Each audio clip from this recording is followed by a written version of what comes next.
సర్వకృపానిధి అయిన దేవుడు, సర్వశక్తిమంతుడైన దేవుడు, సర్వోన్నతుడైన యేసుక్రీస్తు ప్రభువు నామమున అందరికీ వందనాలు. దేవునికి స్తోత్రాలు.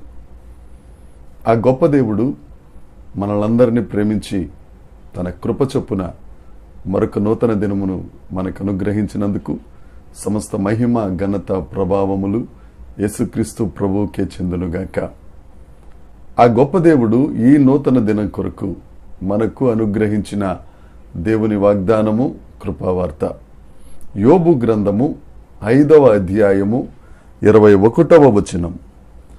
నోటి మాటల చేత కలుగు నొప్పి మీకు కలుగకుండా ఆయనే నిన్ను చాటు చేయును. ప్రళయము వచ్చినను నీవు దానికి భయపడవు. దేవునికి స్తోత్రం కలుగునుగాక, దేవునికి మహిమ కలుగునుగాక. నా ప్రియమైన సహోదరి సహోదరులారా, మన దేవుడు ఎంత గొప్ప దేవుడండి. మనల్ని ప్రేమిస్తున్న దేవుడు ఈ దినానికై మనకిచ్చిన వాగ్దానం. నోటి మాట వలన కలుగు నొప్పి కూడా మనకు కలుగకుండా ఆయన కాపాడుతారు, చాటు చేస్తారు. ప్రళయం వచ్చినా గాని మనము భయపడవలసిన అవసరం లేదు. సముద్ర తరంగములు ముంచి వచ్చినా గాని, పర్వతాలు తొలగిపోయినా గాని మనం భయపడవలసిన అవసరం లేదు. కీర్తనల గ్రంథం 27వ కీర్తనలో 1వ వచనంలో రాయబడిన మాట, యెహోవా నాకు వెలుగు, రక్షణ ఉన్నారు. నేను ఎవరికి భయపడుదును? ఆయన నాకు ప్రాణదుర్గము, నేను ఎవరికి వెరుతును? ఎవరికి భయపడవలసిన అవసరం లేదు. నువ్వు దేవుని ఎదుట భయపడటం మొదలు పెడితే, నీవు దేవునికి భయపడకుండా ఉంటే నువ్వు అందరికీ భయపడాలి. ఆ దేవుడు చెప్తున్నాడు, నీవు నా యందు భయభక్తులు కలిగి ఉంటే ప్రళయం వచ్చినా గాని నీవు భయపడవలసిన అవసరం లేదు. మనం చదువుకున్న ఈ వాగ్దాన వాక్యంలో నోటి మాటల చేత కలుగు నొప్పి నీకు కలుగకుండా నిన్ను కాపాడి నేను చాటు చేస్తాను. నోటి మాటలు అవి కత్తిపోటు వంటి మాటలు. ఆ నాలుక కింద విష సర్పముందని పరిశుద్ధ లేఖనం చెప్తుంది. ఒక దెబ్బ కొట్టినా పర్వాలేదు గాని ఒక మాట తగిలితే మాత్రం అది మరణించేటంత వరకు ఆ బాధ తొలగిపోదు. దెబ్బ వలన కలుగు నొప్పి ఉపశమనం కలుగుతుంది గాని నోటి మాట హృదయాలను బద్దలు కొడుతుంది. దేవుడి దినాన్ని నీతో వాగ్దానం చేస్తున్నాడు.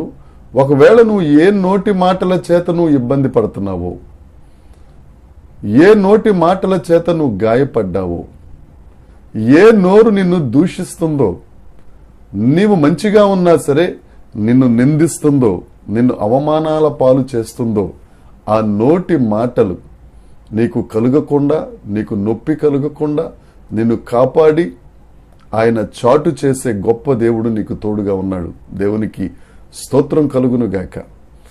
ఆ నోటి మాటల నొప్పి వలన వచ్చు ప్రళయమైనా గాని నువ్వు భయపడవలసిన అవసరం లేదు. నువ్వు యేసుక్రీస్తుకు భయపడితే ఆయన నీకు ప్రాణదుర్గంగా ఉంటారు. నీవు వెరవవలసిన అవసరం లేదు.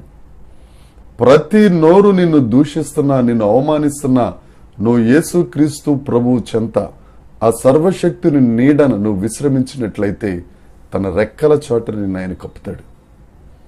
శ్రమలో నుండి నిన్ను తప్పించే గొప్ప దేవుడండి యేసుక్రీస్తు ప్రభు.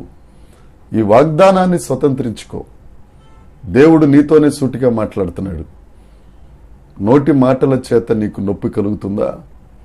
నా ప్రియమైన సహోదరి సహోదరుడా, యేసయ్య వైపు చూడు.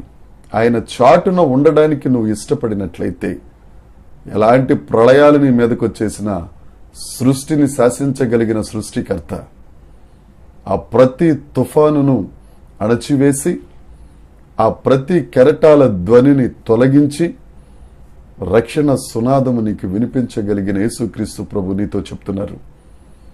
ఎన్ని ఇబ్బందులు పడుతున్నావో, ఎన్ని రకరకాల కష్టాల్లో వెళ్తున్నావో ఆ నోటి మాటల చేత యేసయ్యను నమ్ముకో. యేసయ్య చెంతకురా. ఈ కృపావార్త నిన్ను ధైర్యపరిచి, ఈ వాగ్దానం నిన్ను సంతోషంతో నింపి, నిన్ను ఆశీర్వదించి అనేకులకు ఆశీర్వాదకరంగా చేయునుగాక. దేవుని కృప మనందరికీ తోడై ఉండునుగాక.